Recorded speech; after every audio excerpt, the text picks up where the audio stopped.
Welcome to Choice Classic Radio, where we bring to you the greatest old-time radio shows.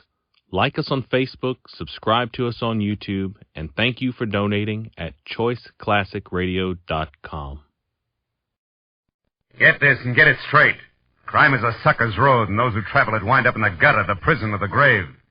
This time, inside of 2 hours, a lavish mansion seized with suspicion, a sealed cabin filled with gas in an artist's retreat, and a corpse on the floor.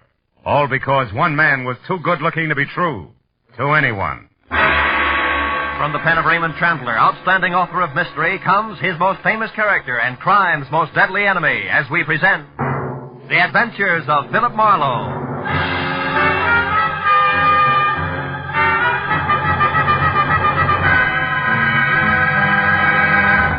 Now, with Gerald Moore, starred as Philip Marlowe, we bring you tonight's exciting story, The Lady Killer. The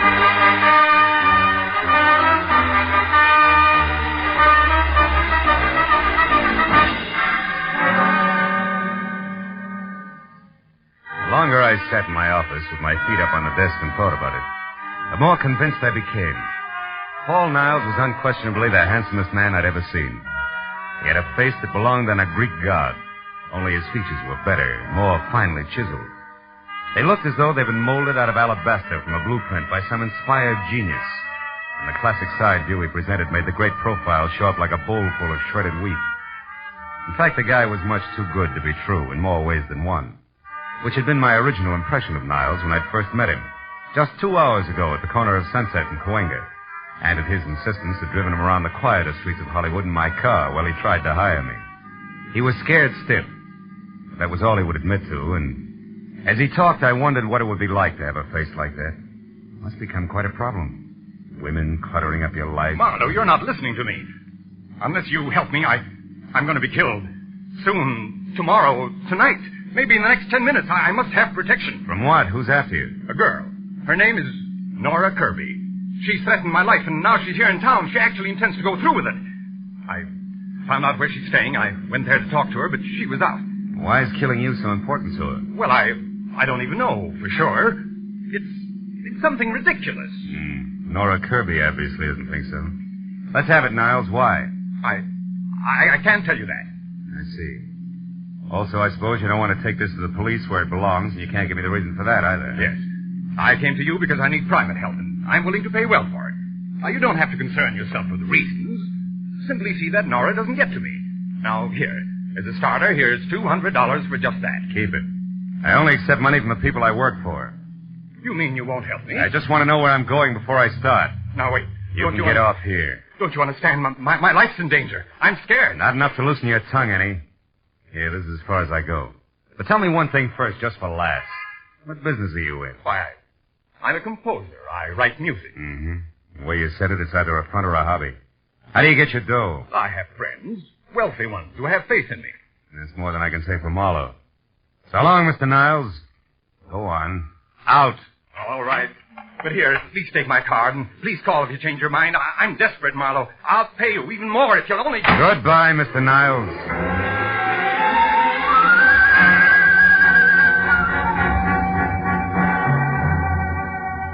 That was the way I'd left it 2 hours ago at 8. And I'd spent the time in between trying to referee a tug-of-war in progress with the feeling I had that I'd been stuffy on one end and my undernourished bank account on the other, and was slowly but surely getting no place. So when the break came, I grabbed at it. Hello, Marlowe speaking. Marlowe, this is Paul Niles again. Oh? I've thought it over. I'll tell you everything if that's the only way, because I've got to have help before it's too late. That's better. Where are you? In my studio, 3893 Avenida del Sol. 3893. That's off Coldwater Canyon, isn't it? Yes. Now get over here right away, will you? Wait a minute, Marlowe. There's someone here. Somebody just came in now. What? Niles? Who's there? Who is it? Nora, is that you? Oh! Niles! Niles!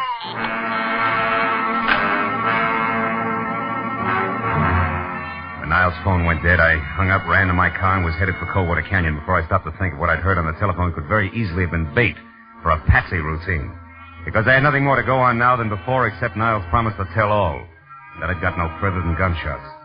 But I was already well on one easy way to find out, so I corkscrewed my way over the mountains to Avenida del Sol and followed it to number 3893, which was a straight-up driveway etched narrowly into the hill face that ended on a gravel shelf just big enough for the redwood and glass studio. The generous helping of imported jungle for landscaping in a circular parking space. As my headlights slashed across the tangle of overhanging trees in the center, they trapped the figure of a woman running. She stopped, crouched, and looked back into the glare like a cat does, then darted for the darkness again. But I caught her at the corner of the house. Just a minute, baby, not so fast on the curb. Let me go. Let me go. Not until we've been properly introduced and had a chance to talk a lot of things over, Nora. Nora. Yeah, Nora Kirby, girl with murder on her mind. Oh, no, you got the wrong person. My name's not Nora, it's Lynn. I don't know anyone like that. Lynn what? Lynn Horton. Lynn Horton. Mm-hmm. Okay, Lynn Horton. What's inside that got you so panicky you can hardly stand up? Is it Paul Niles? Yes. I gotta get away from here. It actually happened, huh? He was shot. Is he dead? I don't know. I think so. How did you know about it? Who are you? Name's Marlowe. Come on, Lynn Horton. Let's take another look. No, I couldn't bear it. Can't see him through the window. It means you must have been inside. Inside? No, I wasn't. Now, look, baby, you're too jittery to try to lie. Let's have the key. Come on, give. It's better.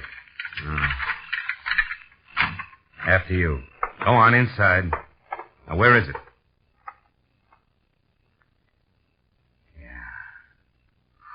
Paul. Come on, Lynn. Come over here away from me. I can't believe it. I can't. What's your connection with him? I was just a friend. I tried to help him with his music. Mm-hmm. The price on the merchandise you're wearing, you must be one of those mentioned. What do you mean? But you got dough and it shows. Well, we'll skip that.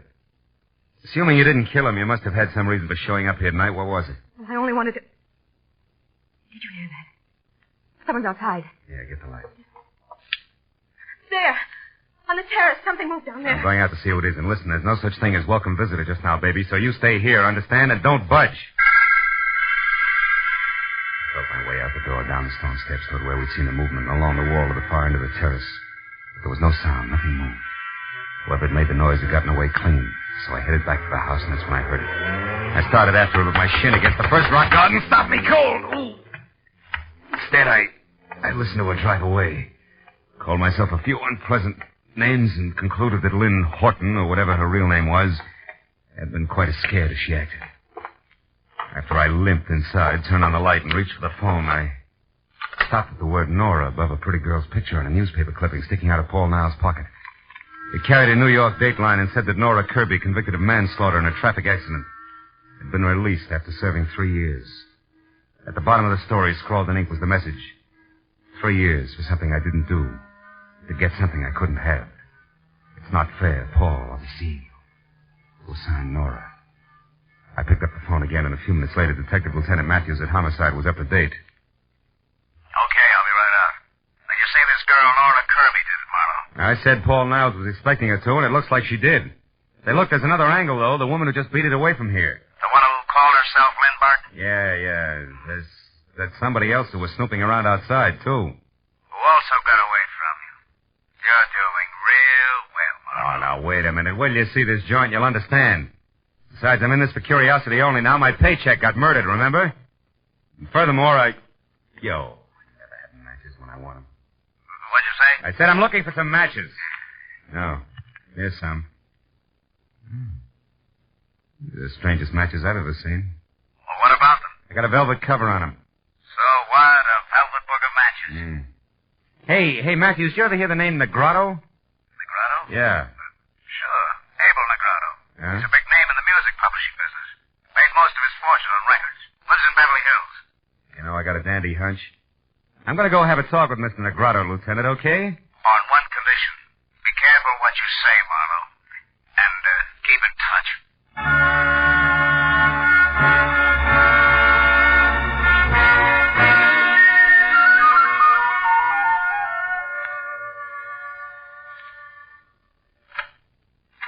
Good evening. You aren't Mr. Negrotto, are you? No, I'm not. I'm Garrett Horton. Mr. Negrotto is busy. Horton? Yeah. Something wrong with that? No. No, it's a more common name than I suspected, that's all. Will you tell Mr. Negrotto I'd like to see him for a few minutes on an urgent matter named Marlowe? Perhaps you didn't understand me. Mr. Negrotto and I are in the middle of a business conference. We can't be disturbed. No, you can't be disturbed. Well, look, Mr. Horton, a man was murdered tonight, and one trail leads from the corpse straight to this front door. Either Negrotto talks to me here now or later at police headquarters. You decide. Well, if that's where you feel, come in. You're an officer? Not exactly. I'm a private detective. I see. Well, follow me.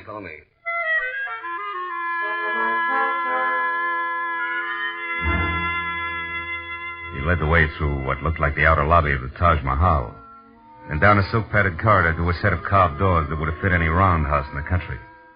When we walked in, a man glanced up from a stack of papers, and with a pair of eyes that belonged on a shark, did his best to look a hole through me. Horton introduced us. This is Mr. Marlowe, private detective. Mr. Negrato, I'm looking for a girl named Nora Kirby in connection with the murder of one Paul Niles tonight. She either committed the murder or knows who did because she was there and saw it. And what exactly brings you to my house? Well, I found this book of matches near the door of the dead man's studio. I think it's yours. It is. Go on. Any idea how it got there? None whatever. And until you mentioned their names, I'd never heard of either Nora Kirby or Paul Niles. How about you, Mr. Horton? No, I'm afraid not. Oh, there's my wife. Oh? I'm sure you'll want to give her the third degree, too. Just a moment. Lynn, darling. Come in here, please. Lynn, this is Mr. Marlowe. How do you do, Mr. Marlowe? I'm glad to know you, I'm sure. Thanks. I'm pleased to meet you, Mrs. Negrato. Your brother and I have been trying to convince Marlowe here that we didn't commit murder tonight, but he thinks we did because he found this book of our matches near the corpse. Can you explain it, my dear? Why, no.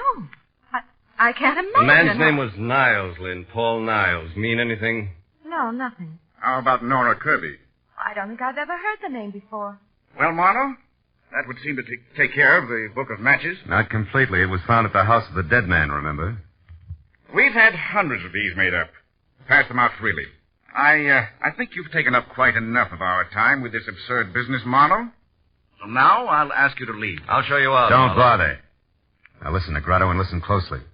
I've been taking it easy so far, but somebody in this room is absolutely certain how those matches got out there. I know that for a fact. And I'm a private detective, don't forget. So if you suddenly remember something that needs talking over, you'll be in my office for 1 hour, but not one single minute longer. Good night, all.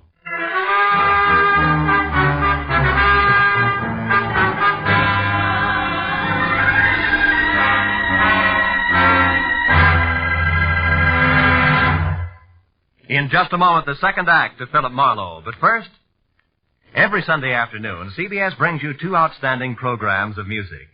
Gems from the great composers, played by the Symphonette, and the sweet, memorable songs of the outstanding modern composers and semi-classicists, sung by the Choraleers. Each program is designed especially for fine Sunday afternoon listening. Hear both the Symphonette and Choraleers this Sunday afternoon on most of these same CBS stations. Now, with our star, Gerald Moore, we return to the second act of Philip Marlowe and tonight's story, The Lady Killer.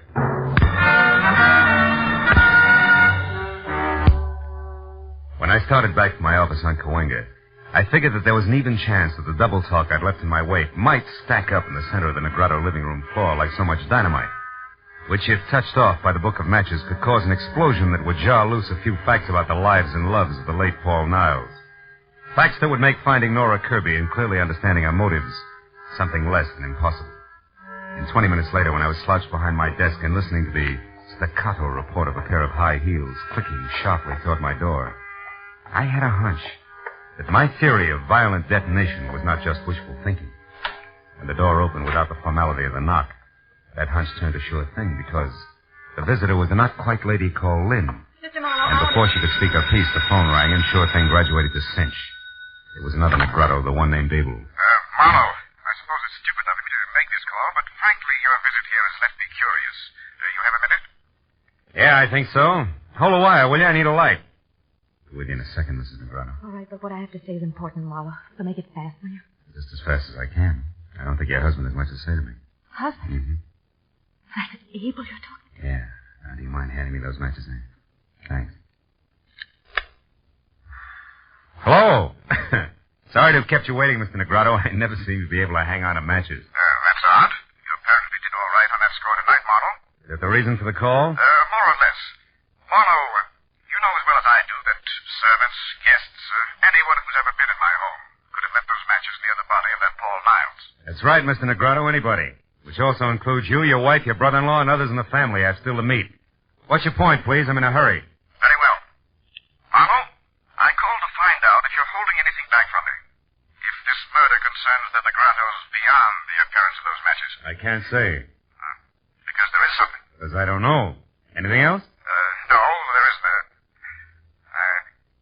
Yes, Marlowe, there is. Oh? To be honest, I admire the way you handle the situation. What's your address? I may have work for you soon. Tonight. Thanks, Mr. Negrato, but I don't think I'll be available. At least not till I get through with the job I'm on. Which is what? Handling dynamite while I play with books of matches. Good night, sir. What did he want, Marlowe? Among other things, an express desire to hire me. To do what? Report on you, I suppose. He didn't say. What makes you think that's what he wanted? Addition, Mrs. Negrato. A rich old husband, a beautiful but bored young wife, and an unemployed Adonis always add up the same way. Also, you were here in my office just about Clinch's things, not to mention your presence near the corpse, the key you used. And I've heard enough, Marlowe. Look, I didn't want to get mixed up with Paul. I couldn't help myself. I swear I couldn't. He was different, Marlowe. Handsome. More charm than I'd ever known in anyone. Yeah, real lady killer, I know. What are you getting at? Just this. I'll pay you any price you name. Only don't tell Abel that I had anything to do with Niles. He's a jealous man, Marlowe, insanely jealous. If he knew about us, he'd... Kill Mrs. Negrato? I don't know. Marlowe, what do you want? Right now, everything you know about Nora Kirby. But I've never heard of her before tonight. You're lying. No, I'm not. It's the truth. No. Now, what do you want? Nothing. Good night. You mean you won't say anything? Oh, Marlowe, I don't know how to thank you. Don't try. Also, don't get mixed up about me, baby. The fact that I won't blackmail you doesn't mean I don't like you. At the door, Mrs. Negrato, leave it open on your way out, will you? I'm expecting another visitor. No, my husband... No, just another man. The anchor man on the Triumvirate I once left some dynamite with. I won't bother explaining that. Goodbye, Mrs. Negrato.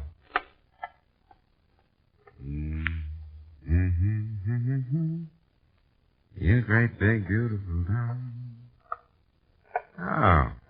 Come on in, Mr. Horton. I've been waiting for you.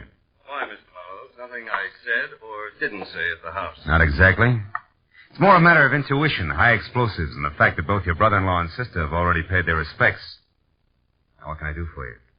I'm not at all sure. It's the first time. I'm only here because I noticed something very strange about the way my sister looked at you when you spoke of the murder of this Paul Niles. When she left the house shortly after you did, I followed her here. All of which makes the next question, why, Mr. Horton? Because I don't trust her. And more important, every penny I own is tied up in a business venture of mine that her husband is backing. She originally met Abel through me, and if she should in some way be in trouble, the kind of trouble that her husband wouldn't put up with, I might suffer for it in the long run right along with her. Uh-huh. And by the trouble, Mr. Horton, you're referring to something specific, I think. I am.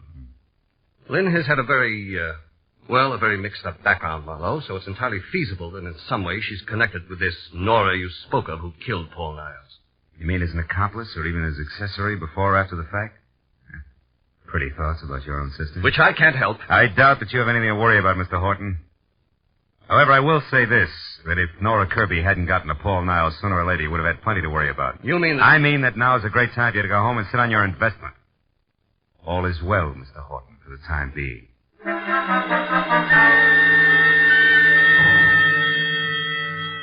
A moment after Horton left the office, I came to the hollow conclusion that although my little bombshell had exploded on schedule, damages had been light and it jarred loose neither fact nor fancy about the late Paul Niles and much less about the elusive Miss Nora Kirby. So my next move had to be a second trip to Avenida del Sol and a report to Detective Lieutenant Matthews, which is what I was about to do when it came from someplace outside, long and loud. I ran the length of the corridor outside my door, then belted down the single flight of stairs to the street where in the half-light of a distant lamppost, I saw the shadowed figure of a girl slip behind my car, then dart toward a storefront nearby. I started after her and stopped at a noise behind me, which was a old mistake.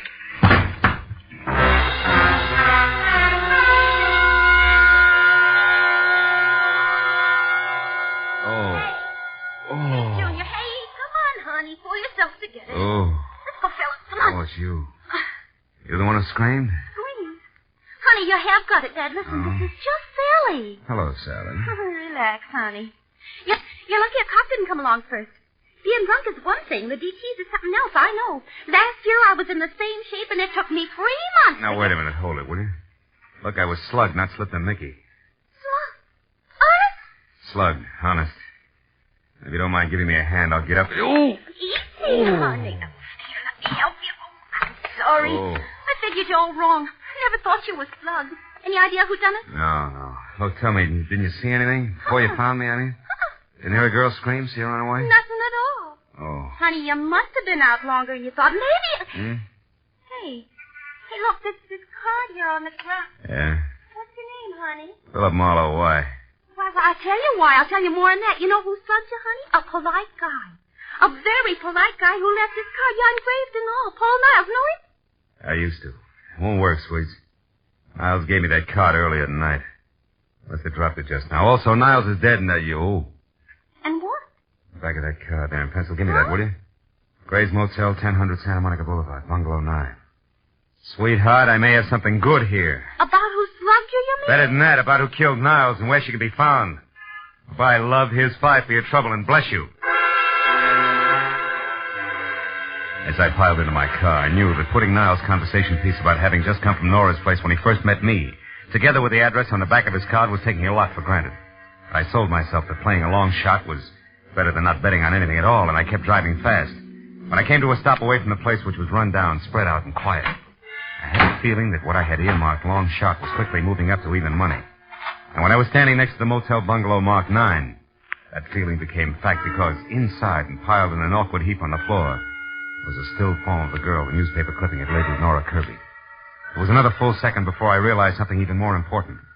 On a hot night in August, there wasn't a single window open.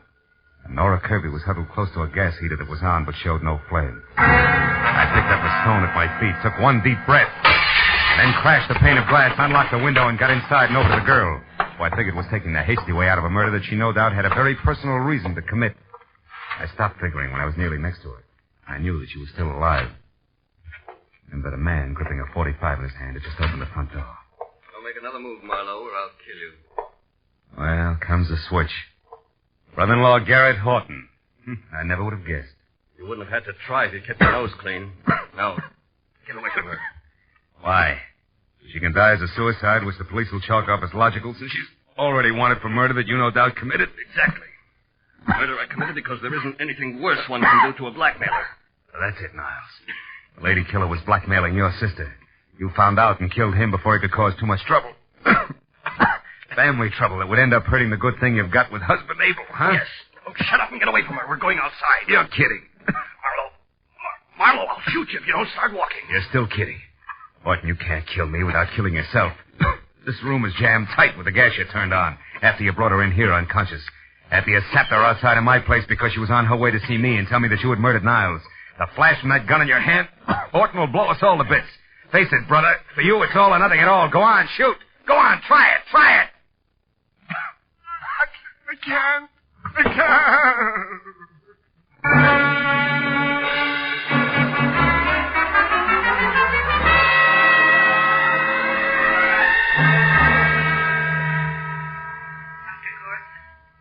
Dr. Gorson, please report to Ward You can 21. see Miss Kirby now, Mr. Marlowe. She's going to be all right, but hold her down to a few minutes, will you? All right, Doctor, just a few minutes. Hello, Nora. Been a long time getting together, huh? Well, but not through any fault of mine, Mr. Marlowe. I followed you from the moment you left Paul's place. But I wanted to see you alone, so I kept waiting for my chance. Which was canceled out when Horton spotted you after he left my office. You ought to learn to run faster, honey. He had to take time to knock me out, and still he caught up with you. So did you. I'm very glad to say. Even though you probably weren't trying to save me at the time, were you? Frankly, honey, until Horton stepped back into that bungalow to keep me from interfering with things, I figured you were it. That might have been Marlowe. If Paul hadn't been killed just before I got to him, at least I'd have hit him with something hard. I had motive, you know. Yeah, I read all about it. 3 years in prison for something you didn't do. But tell me, if Niles framed you and you knew it, why didn't you go to the police? Couldn't have been that irresistible. But he was Marlowe. And more. As a matter of fact, he didn't frame me in the first place. It was my own idea. You see, Paul was driving the car when we had that accident 3 years ago. Not me. You switched places with him? Why? He already had his license revoked for reckless driving. They'd have sent him away for 10 years at least, as against my 3. Believe it or not, at the time I couldn't think of waiting that long for him. No? Hello, Marlowe. Hello, Matthews. We checked the story. It's true enough, even if it's the kind of thing we're not supposed to be able to understand. Of course. Paul was strictly a lady killer, remember? Yeah, so he was. Well, I guess that ties everything in, huh? Not quite, Phil. I just finished taking a statement from Horton. There's one more question. Whatever made you so sure that in a room half filled with gas, a gun exploding would blow everything up? Oh, well, that's simple. You what? Well, I figured, you see. I thought that, Yes, well, good night, Miss Kirby. Good night, Mr. Marlowe. So long, Lieutenant. So long. Lucky.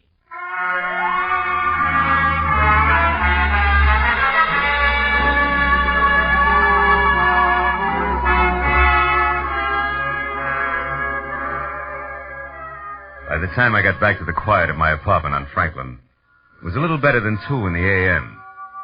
As I sank into an easy chair without bothering to turn on the lights, I realized that for the moment I was tired. Tired of people. Their troubles, their petty little jealousies. Lady killer. What makes one man a lady killer and another... Oh, well. I lit a last cigarette, and I thought about the mountain of trouble a classic Grecian profile had built for Paul Niles. I stopped thinking when the flare of the match in my hand showed in the mirror opposite me. The mirror that also reflected the face of the guy holding the match. He was a long way from being an Adonis. In fact, he was slightly on the mud fence side. And at the moment, glad of it.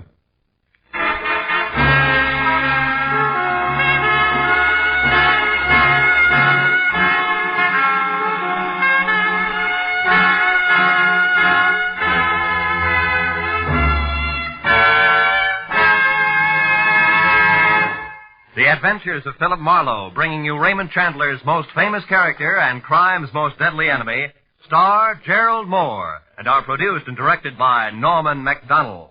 Script is by Mel Donnelly, Robert Mitchell, and Gene Levitt.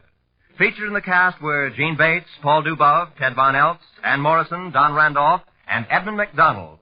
The special music is by Richard Orant. Be sure and be with us again next week when Philip Marlowe says...